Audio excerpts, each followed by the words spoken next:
Born in Vienna in 1923, Harry Seidler arrived in Sydney, Australia in 1948, escaping the horrors of World War II as a Jewish refugee.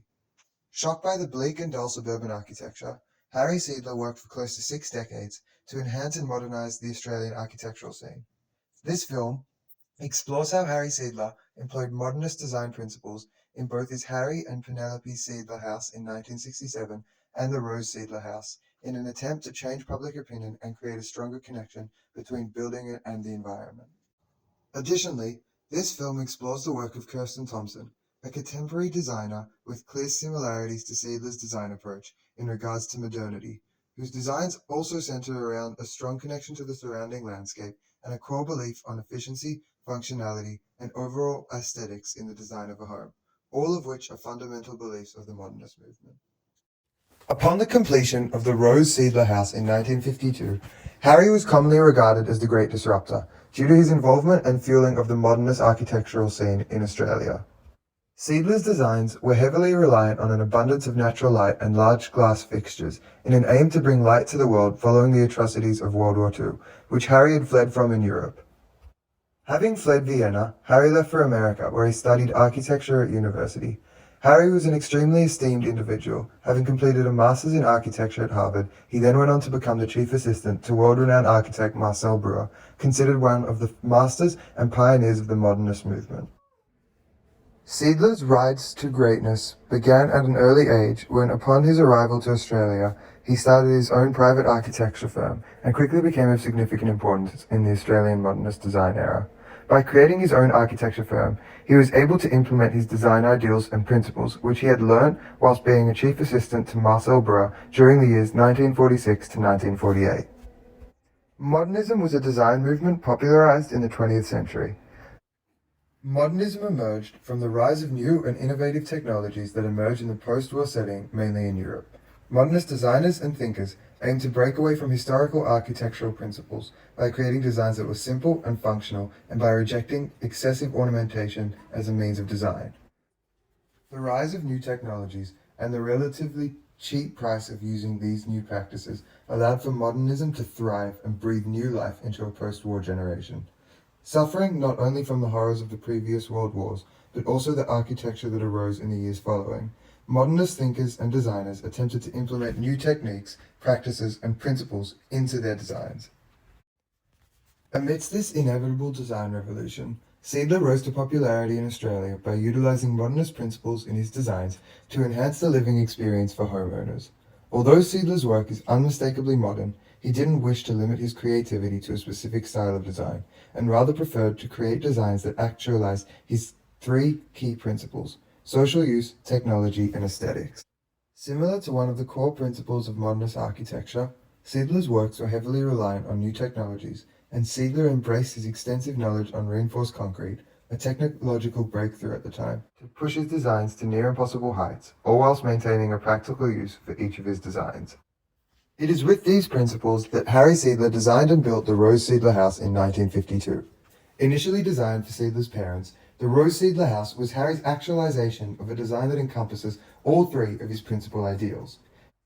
Enabled by the technological advancements occurring in the 20th century, designers like Seidler were able to incorporate new materials into their designs and remain true to form, a core idea of modernism. Harry Seidler's Rose Seidler house is a perfect example of Seidler's use of modern techniques, technologies, and materials. The central element of the Rose Seidler house is its cantilever design of the second story of the building.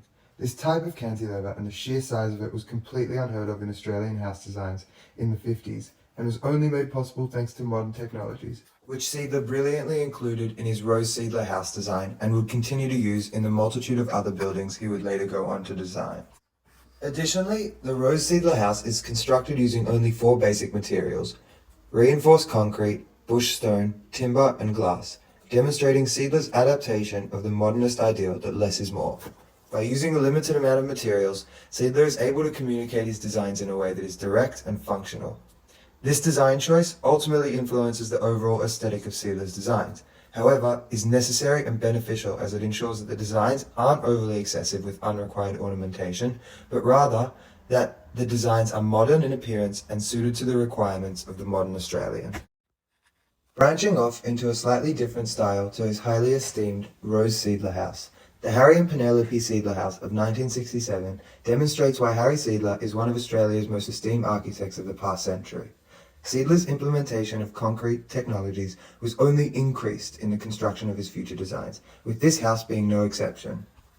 Seidler's necessity and willingness to incorporate modern technologies, materials, and ideas into his designs whenever possible displays the strong belief and faith he has in the core principles of modernism and their ability to breathe new life into Australia's previously dull and lifeless suburban home designs. Seidler's designs were a reflection of the needs of the modern Australian in the 20th century. The Harry and Penelope Seidler House is Seidler's attempt to end his career-long search for a total work of art that encompasses architecture, landscape, interiors, and furniture, and to create a home that caters to the needs of the modern Australian. The Harry and Penelope Seidler House provides to the needs of the modern Australian by providing open living spaces and incorporating art, landscape, and furniture into one design. Additionally, the Harry and Penelope Seidler House demonstrates Seidler's desire to build a home that reflects its environment rather than removing the users from it. Seidler accomplished this by providing extensive amounts of natural lighting and creating openings from the house that present the homeowner with marvelous views of the lush green surrounding areas. Seidler's design principles and influence from other like-minded architects can still be seen in Australia today through the designs of contemporary architects like Kirsten Thompson. Thompson's design principles draw directly from Harry Seidler's, with a strong desire to create architecture that, in Kirsten's own words, create meaningful connections with the community and its surroundings. Born in 1965, Kirsten founded her own architecture firm in 1994 and has since taken on a vast array of projects. Kirsten has long believed that good architecture can make a demonstrable difference in our quality of life, demonstrating that her fundamental design principle is heavily influenced by the modernist ideal that design must evoke the spirit of the times. Kirsten's architecture relies heavily on natural materials like timber, and similar to Seidler's intuitive implementation of large panels of glass, Kirsten's designs also rely heavily on glass to supply natural light to her designs. Building on the modernist principle that buildings should reflect the environment they are situated in, Kirsten designs her building with an emphasis on embracing the formal likeness of nearby buildings and their histories. Seidler's principle of designing buildings that will provide long-term benefits to the community is another point of influence in Kirsten's designs, as she explains in her own words that good architecture provides buildings that give something back to their surrounds.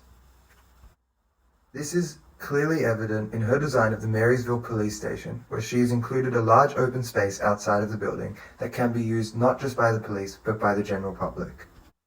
Similar to Seidler's restraint of materials, Kirsten's design of the Marysville Police Station uses minimal materials in order to create a design that is purely functional rather than being excessively ornamental.